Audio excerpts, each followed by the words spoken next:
All right. Well, thank you. Um, we've been here in Northwest Ohio for a little over 100 years now. And we've actually I'm fourth generation in the family. We got fifth generation coming in.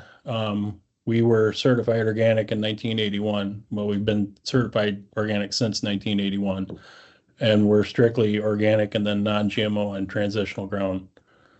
So what we do for cover cropping is really we were a vegetable operation. We still are a vegetable operation. And the cover crops for this area have always been necessary because of that.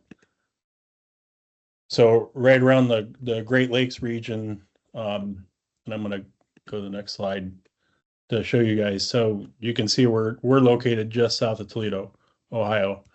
But I drew around the lower Great Lakes area, and that area was really intensive vegetable production all the way up until I would say the mid to late 50s, and that's when California kicked in. But because of that intensity and rotation, close rotation with vegetables throughout that entire area, rye was predominantly used as a cover crop. And the reason being is because that you had the between nematodes, weed pressures, and then the excess fertility being tied up in the soil. So what they were trying to do at that point was have something that would go in as a cover crop, something that would actually replenish some of the biomass and the nutrients that they were taking from the ground, and keeping in mind that the rotations were primarily you did have like most of your processing vegetables were predominantly grown in this area, and there were also some stone fruit and other things that were perennial crops. But as far as annual, it was a lot of the processing vegetables.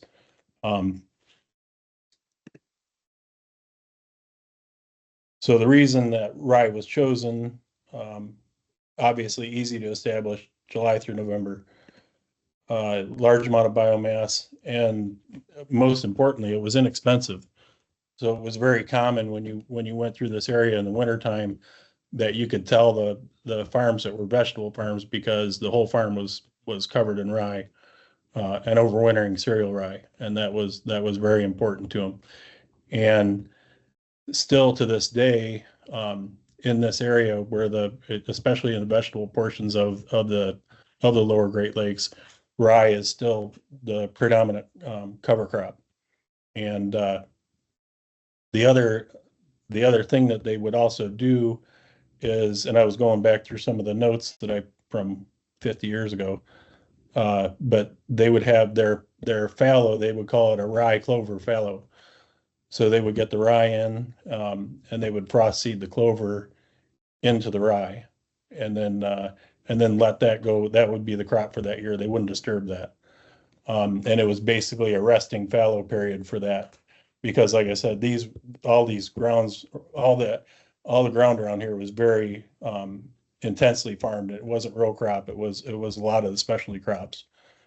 Sometimes they would actually get two cropping systems in, like cabbage they would double crop cabbage upon cabbage. So there was a lot of production coming out of this area.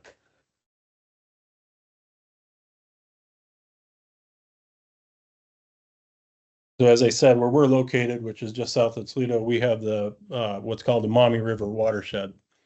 And this is the largest watershed feeding into the Great Lakes. So it compromises a little over 6,500 square miles, about 4.2 million acres. And then it runs for about 137 miles through Ohio, Indiana, and Michigan. And then it actually dumps out. It runs right through the center of the city of Toledo and then dumps into the southwest basin of Lake Erie.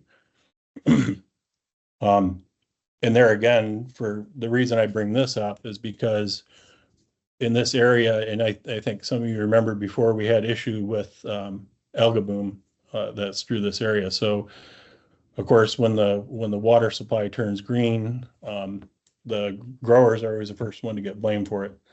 And what's happened here is, even though some of the farmers that are in this area that have not been in vegetable production, um, they're also now getting paid to put on cover crops through a program called H2 Ohio. And what this H2 Ohio does is offsets some of the costs for both cover crops and for manure or uh, compost addition to a field. So as long as you're applying it to a growing crop, and so what they're trying to do is, with this program, is take the pressure off of the grower, because every time the lake every time we have algae bloom in the lake, everybody points their finger right at the growers. Both conventional and organic, it doesn't matter. It's just the farmers are turning the water green again. So what this has done, and since that time, just in Ohio, there's been over 200,000 acres enrolled into this program. And then now Michigan and Indiana are also talking about adopting something similar to this.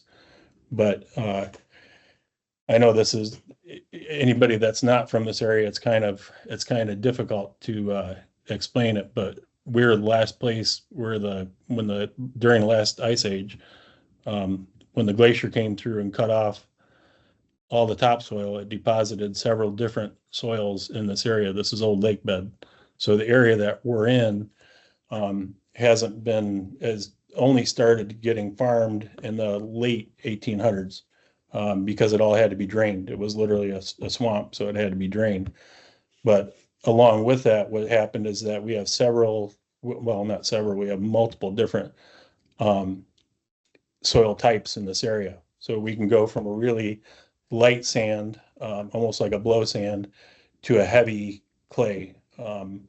Heavy being, it's probably got it'll give you maybe 4 days to actually work it and plant it before you would never touch it again, because it would be rock. So along with that, and the reason this history is important to relay as we talk about cover crops is because a lot of what we try to do in this area is to work with what we're left.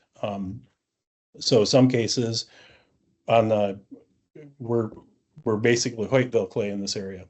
So which is a relatively mild clay, good water holding capacity. And because of that, once it gets wet, it usually stays wet for a long time. So our choice of cover crops on these grounds really depend on which field it's in and what the soil type is.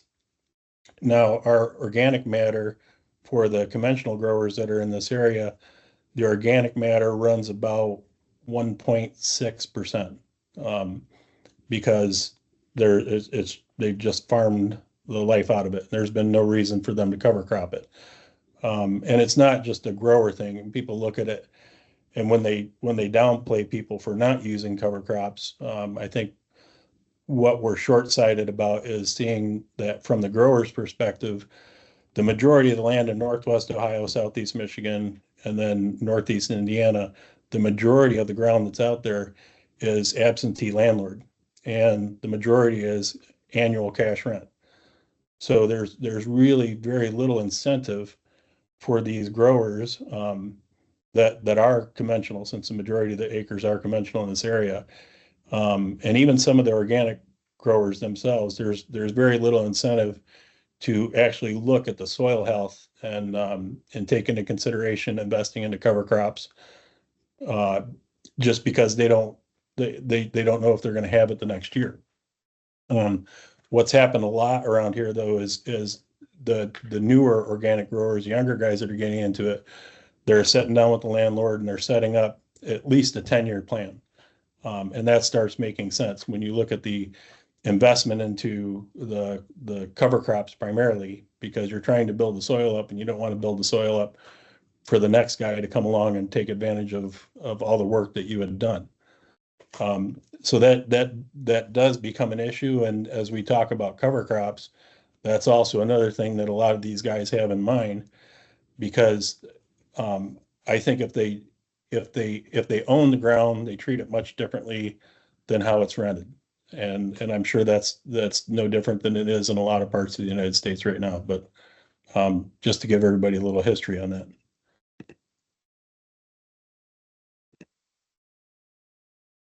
So our current cover cropping and crop rotation strategies, and I say strategy because it doesn't always work out that way, right? So uh, we're corn and sunflowers, and into those, rye is flowed on in mid-August.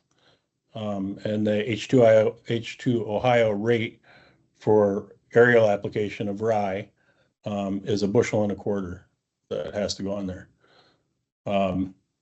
On all of our small grains get underseeded or frost, what we used to call frost, which we don't have much of anymore, with a medium red clover. Some of the clover fields we go through, depending again on soil type. Some of them that are on the heavier ground will put a drill in tillage radish in the first week of August on those, just to help break up some of that hard pan that's on there. And then all of the soybeans and edamame, they'll go into overwintering small grain.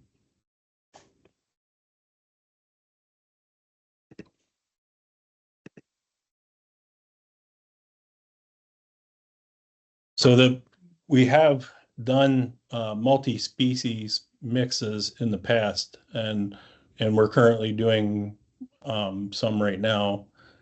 And the the thing that whenever I start talking about multi-species, we have another farm that we work real closely with up the road, and they'll put up to a 17 way blend into it, but that's much different. I mean, their revenue per acre is much different than a standard organic row crop would be.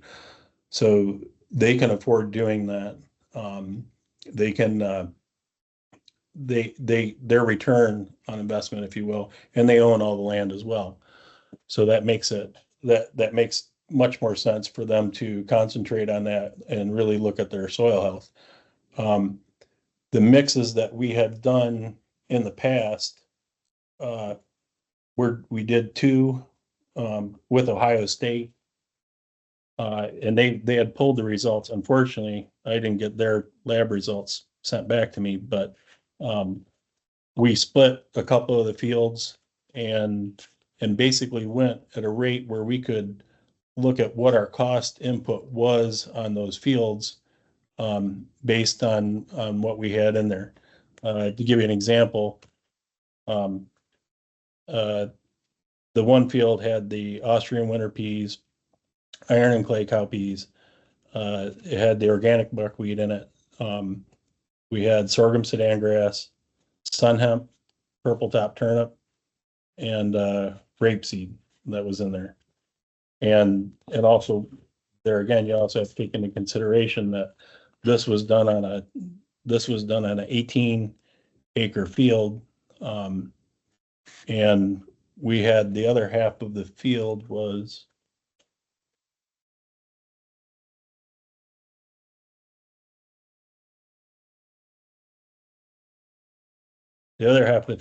the organic sorghum sudan grass, organic radish, and then the field peas, and those were the only ones that were in there.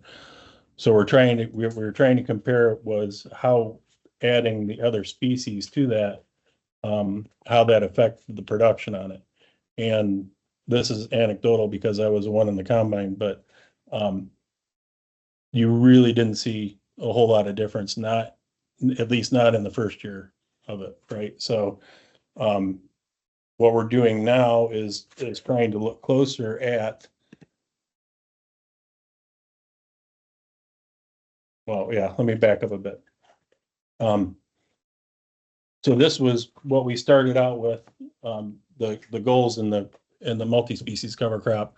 So obviously increase nitrogen, increase the biomass with the grasses and broadleaf.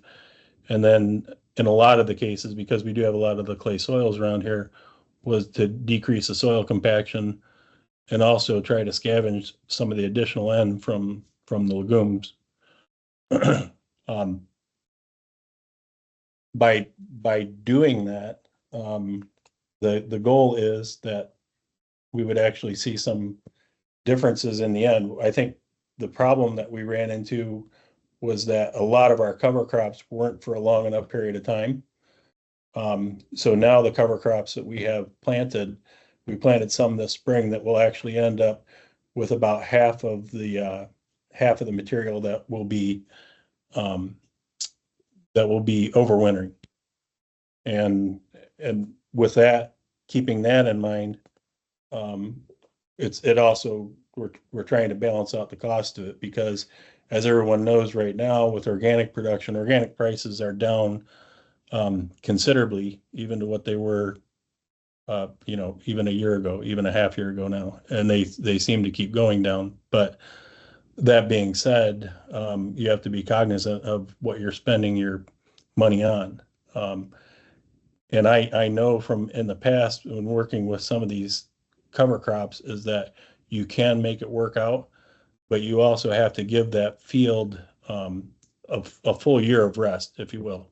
And we used to do this years ago, because we would take some of the vegetable production ground that we had and actually take it out of production and put it in that where it had the rye and the clover. I mean, it was simple, it was inexpensive, but it did a lot for the ground. Again, anecdotally, because when you talk to all the old growers that were in this area, they would come through and they would almost insist that there was 10% of their total acreage would be rested every year.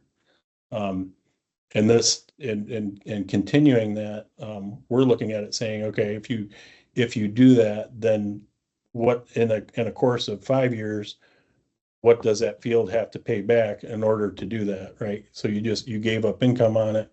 And a lot of the growers that deal with transitional crops, we're already used to that, because we're selling those at a lower price than organic, even though organic and conventional, or organic and non-GMO are getting closer and closer in price. But as we do that, what is the point where our dollars per acre, and also the not having production off of that land for that season, what does that ultimately cost us? So I think as growers that are out there, when we look at cover crops, we have to look at what we can actually afford to put into our own farm, and every farm is going to be different. And the other thing is that when we're doing this, a good example is, I heard mentioned before, that the Austrian winter peas. Well, in our area, we've had Austrian winter peas out almost every year in some field for the last 10 years. And about 40% of the time, they would actually overwinter. The rest of the time, they would die off. They would freeze out. So we had nothing going into the next year as far as having even that species, because we thought there was going to be a gain. Hairy vetch is another one. I was still in college when my uncle first decided to plant hairy vetch. We stopped planting it in 1996, and to this day we have hairy vetch that volunteer that comes in on almost every one of our small grains. But we're able to, because of our operation, we're able to run it through a cleaner and color sorter, get it cleaned up. But I know a lot of guys don't have, they either don't have access to that, or financially it just doesn't make sense for them to do that. And so that's another thing to consider. And when I was looking at this, putting together this presentation, what kept running in the back of my head is that every operation is going to have different goals, depending on what they're ultimately looking at. Because when we talk about soil health, and we finally have the ability to measure that, both with plant sap and the soil health, the soil itself, whether it be Slovita or Haney, and So now everything that's been anecdotal for, hundreds of years and just getting passed down from one generation to the other, um, we can start we can start putting good science behind it. And I think even with that being said, we're ultimately we're still at the mercy of Mother Nature and what she's going to allow us to get for our. I mean, we start out with good intentions, and end up with different results just simply based on the weather. Like I said, Austrian winter peas is a prime example on that. So when we look at it, a lot of it comes back to, um, when we're putting these species together, what's actually going to overwinter, what may or may not overwinter, I should say, becomes very important. But still, the majority of our, 95% of our acreage gets a cover on it. I mean, that's the biggest part of it. And sometimes that cover is only rye, or sometimes that cover might be, um, the clover, because our clover in the rotation, obviously our clover ground is going to go into corn, the next year.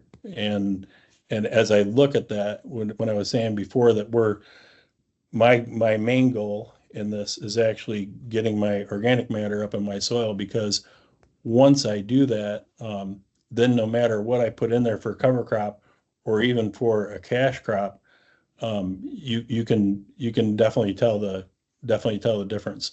A good example is our clover, we put on clover with just a four-wheeler and a spreader. We've had it flown on in the past when our springs and our winters are too wet and we absolutely can't get in the field. But we're only putting 10 pounds the acre on of medium red clover. Some of the fields that we have, that are organic, the fertility is so high that even running, I just got done cutting a field of wheat and it was 95 bushel, but even at that, um, the clover was right even with the wheat. So it looks like a lawn after you cut it. And we push back seeding rates, on certain fields depending on the varieties of wheat that we have. If it's a shorter variety, obviously we're trying to hold off seeding that clover, as long as we possibly can. We don't want the weeds to take over, so we can't push it back too late. But we've seeded some um, as late as the first, yeah, end of March, first week of April.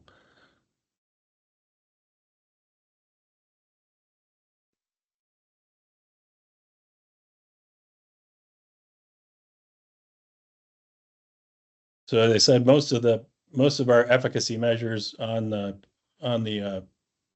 cover crops and the mixes that we've had out there have been anecdotal at best. I mean, you do have yield monitors, and they're okay. But everything we've done, there's never been one where it's so drastically better than the other, where it's cut and dry.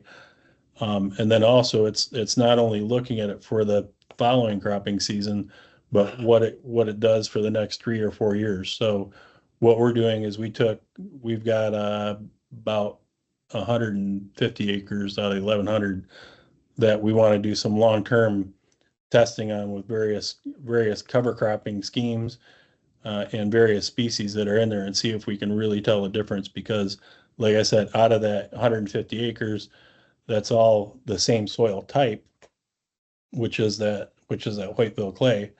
So that should give us some good results with good hard numbers off of it. Um, and I can appreciate the fact that all of this really comes back to, um, it really comes back to what you're going to have for weather. You know, both both in the establishment of the crop, and excuse me, establishment of the cover crop, and as it starts growing. I was thinking of another one, Admiral peas, which we tried before, but unfortunately, by the time we get to the middle of June in this area, we'll go above 95 degrees for 7, 8 days in a row, and the peas will actually burn up. I mean, literally, like, just you can't even recognize them at that point. It's just too much stress on them. But um, there are some species that we put, excuse me, there are some mixtures that we have put together where if we can keep it cool enough around the ground, matter of fact, I was out looking at one, the peas will live. And that's the one thing that I've seen in some of these cover crops, the multi-species cover crops, is that it seems like even when it does get up to, say 95, 100 degrees, and you go out to that cover crop, it's relatively cool at the soil surface and even like a foot above there. So um, it, again, it depends on your soil, depends on your soil, it depends on the objectives, and a lot of it, more than anyone likes to admit, uh, relies on what you have from the weather that season. So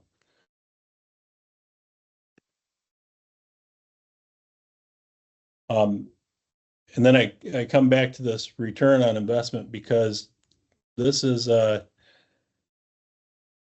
this is a big deal um, for any of the growers in our area. We have a lot of younger organic growers that are starting, and they would be the first generation in their family that's starting with this, and so they have fathers and uncles that are grumping at them because of the weeds, because of the all because of this is bad and they shouldn't be doing organic, and it's gonna be it's just it's not going to work out. But the expenditure becomes big, and a lot when these guys are calling in and they're either talking to Bridget or myself, they want to know what's the best thing they can do for the ground with the least amount of money. And I say if right now if watching those costs are that important, then start out the simplest way is with rye, because like I said, even now, as we have access to all these, we're trying to balance out the cost portion of it to what we're actually getting for that investment into the other cover crops, the more expensive ones. Rye, when we're putting on rye, we're talking about 20 or that about $24 an acre for rye, um, which for what you get from that rye is for my purposes when I look at it, and I'm talking to another grower that wants to know what they can put on for a cover crop. I still think that they get the most gain per dollar, if you will, on that.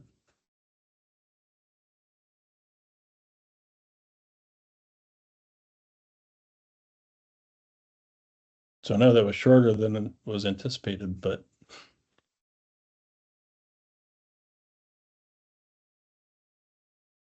That's okay. Um, can you hear me? yeah. Okay, I actually had a question for you, Lou. You know, Okay. what species reliably winter kill in your region, and then the opposite, overwinter? Because you're in USDA plant hardiness zone 6 and maybe 6B, but so it's a little bit different from, us who are further north in Minnesota, or the upper Midwest. You're a little bit further south and a little bit further east. You've got that lake effect. So some of the things that may reliably winter kill further north, you're probably have overwintering in your neck of the woods. But do you have like a list or in your head what cover crop Yeah, we species tend to die and then the ones that overwinter? yeah, well, a good example of that is about 10 years ago when tillage radishes were the thing, and they said, well, don't worry about it because even if they don't germinate, um, they won't overwinter. Yeah. And I remember we had fields of tillage radish that was out there when we were trying to plant soybeans in it. Oats, obviously, they don't overwinter in this area. A lot of the mixes that the guys are putting out, instead of just doing a full bushel and a half of rye, they'll do a rye oats mix, because they're not dealing the problem is managing all that biomass in the spring. And unless somebody's used to that, like here we have most of the organic guys in this area have choppers, so it's not a big deal for them to go into rye that's 4 or 5 foot tall, grind it up, work it into the ground, and then because that's adding to our organic matter. And like I said, our fields are averaging probably like 4.2 on organic matter in this area, and even some of the fields that we've taken and converted over from conventional production into organic. We've got them. We've raised them up like at least 2.5 points, 3 points. And a lot of it, I come back and again with rye because we're dealing with that much biomass, and somebody that doesn't have the tools, to be able to handle that, it makes it difficult. But like I said, up here, and I think some of our choppers have probably been around here since the 60s and 70s because everybody was dealing with it back then. But we do run into that with, like I said, it's the Austrian winter peas. That was the same thing. First year we had them, they overwintered nice, and then 3 years after that, every time we planted them, they winter killed. Because we can go through a period of below zero for an extended amount of time in this area, and then not get anything. So Have you noticed on your winter peas, do they perform well on your heavier wet clay soils? they do. Or, okay, they do fine in your region. Cool. Yeah. Here's a question from Margaret Smith. What other cover crop species reliably winter kill for you? Reliably winter kill? Yep, like every year they're dying no matter what. Or does Uh, that maybe not happen in your region of the country? no. We do have them. Sun hemp would be one. That's a reliable winter kill. Obviously, the oats, that's another one. And then we have, trying to think of the other one that we had that was because we didn't expect it to winter kill, and it did.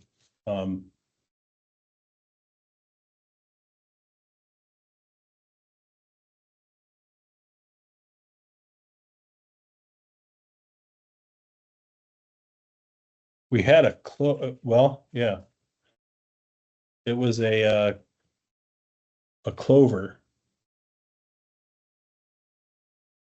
I'm trying to see which one it was. Like Balanza, Crimson, Berseem. Balanza. That's the one that had a tough time overwintering. Okay. Interesting. I see we have another question from Mary Howell Martins. She says, Lou, I missed some of your talk, but are you adding Austrian winter pea to the winter rye or triticale? I usually recommend triticale and winter peas as an overwintering cover crop that is easier to manage in the spring rather than using winter cereal rye. Yes, we do. And we still, matter of fact, I have one field of triticale and peas right now. What are your seeding rates that you're using with those? Do you recall? 70-30. 70-30. So 70 rye, 30 peas.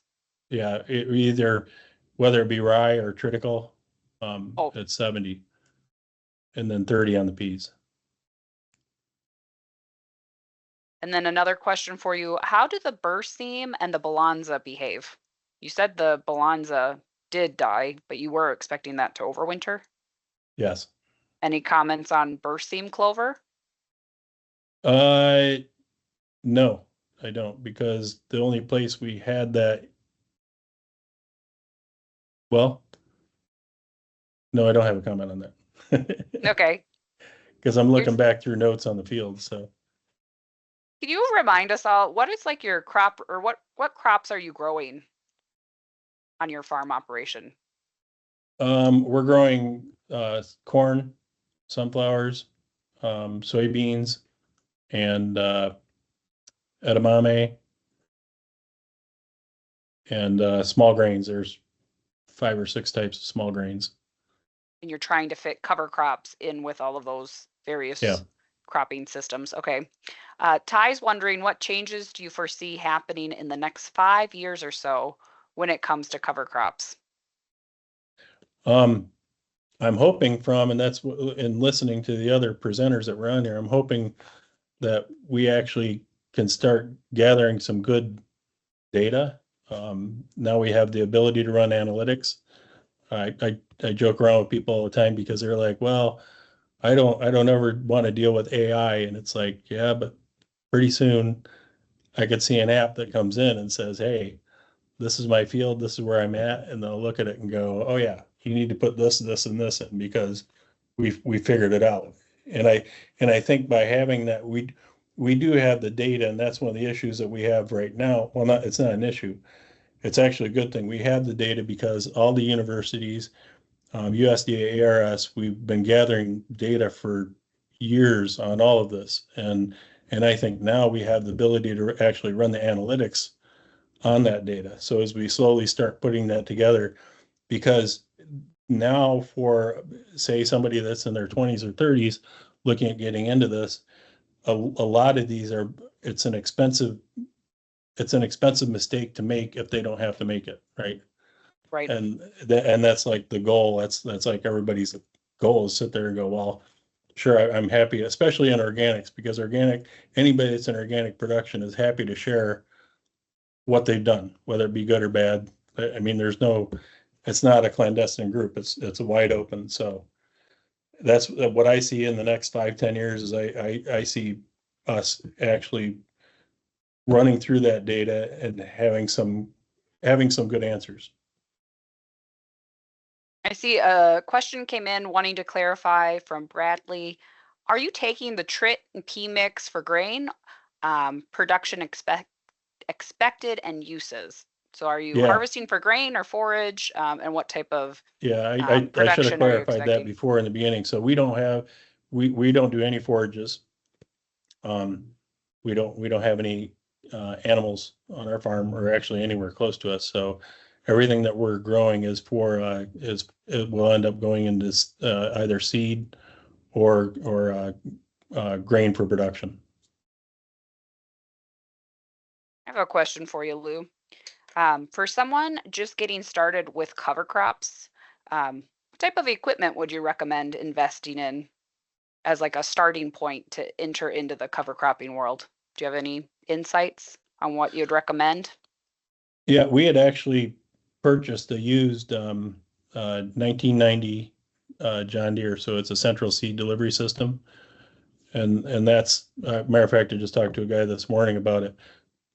So that's a 14-inch or excuse me 15-inch split 7.5, and we plant most of our cover crops with that. I think a gentleman earlier in the presentation said they were putting on their clover with one, but our ground here does not allow us to have that heavy equipment on it in the spring. Because if we have any compaction in the spring, you're gonna have it all year long. So, uh, but no, we do to plant the cover crops themselves, especially the fields that are going to go all year with a cover crop in them. Those are all drilled in with that. You had also mentioned that you have a lot of different soil types. Yes. It seems like clay, but maybe you also have some sand or you have a lot of different soil types in your region. Do you change up at all what species of cover crops or the mixes you use based on soil type? Yes. We'll have a lot of the ones that are going to offer, again, looking at the benefit of the cover crop themselves for what they are, but a lot of them like the tillage radish or the turnip. One of the mixes that I have in a field right now is, and I've done this for a long time. So sorghum, Sudan grass, and it's got the iron clay cowpeas in it as well. But what we'll do is we'll wait for the sorghum Sudan grass to grow up to about 3 foot tall, 4 foot tall, something like that. Chop it, and then it'll root down and fracture the soil at that point in time. So just like basically cutting it for forage, but we just let it go into the field. But when we do that on a lot of the heavier clay soils, we'll take a field out of production and run that for a year or a season, excuse me. And then actually, uh, the first week August, we'll come in and put tillage radish in that same field. see Ty has one for you. What would you say was one lesson you learned the hard way while utilizing cover crops?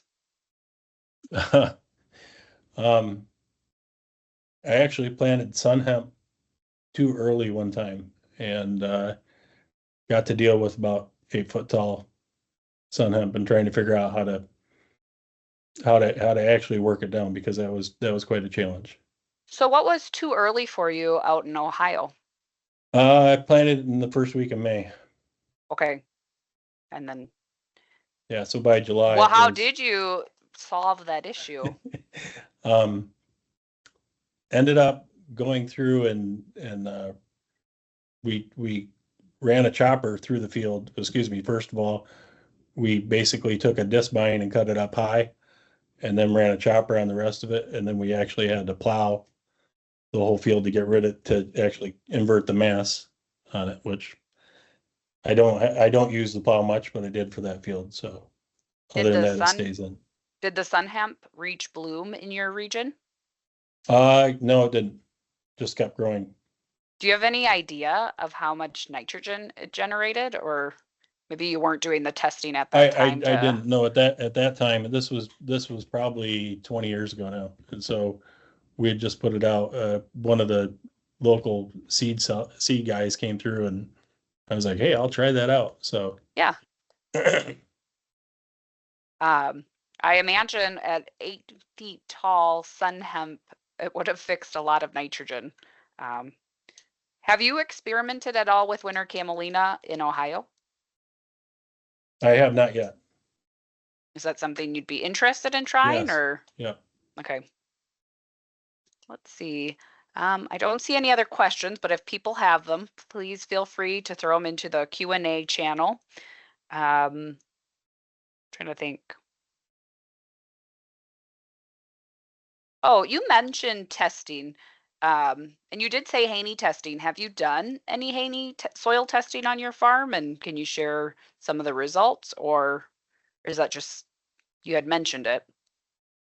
We have so there's a third party lab and she just started doing that now.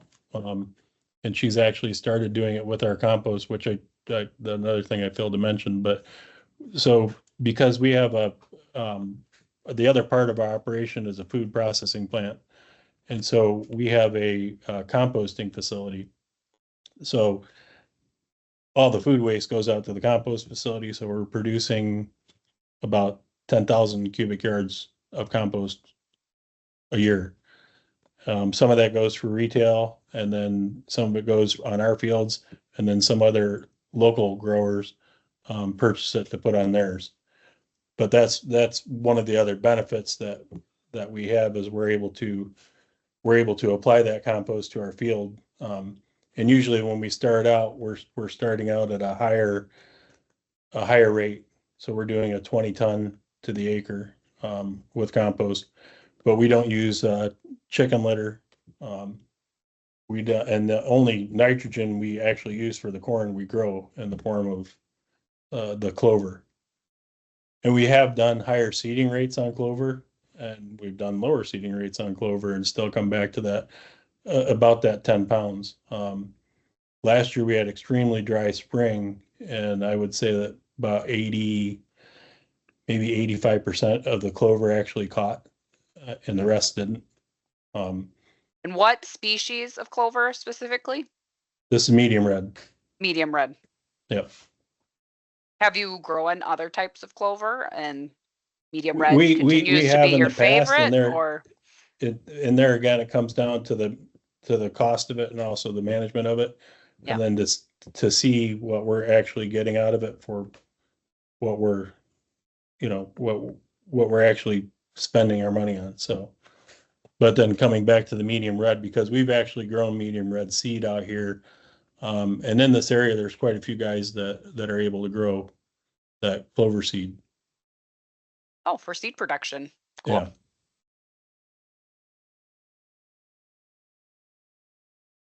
Let's see. If anyone has questions, again, please feel free to drop them in the chat. We are running a little ahead of schedule, which is just fine. But trying to think if I have any more questions for you, Lou.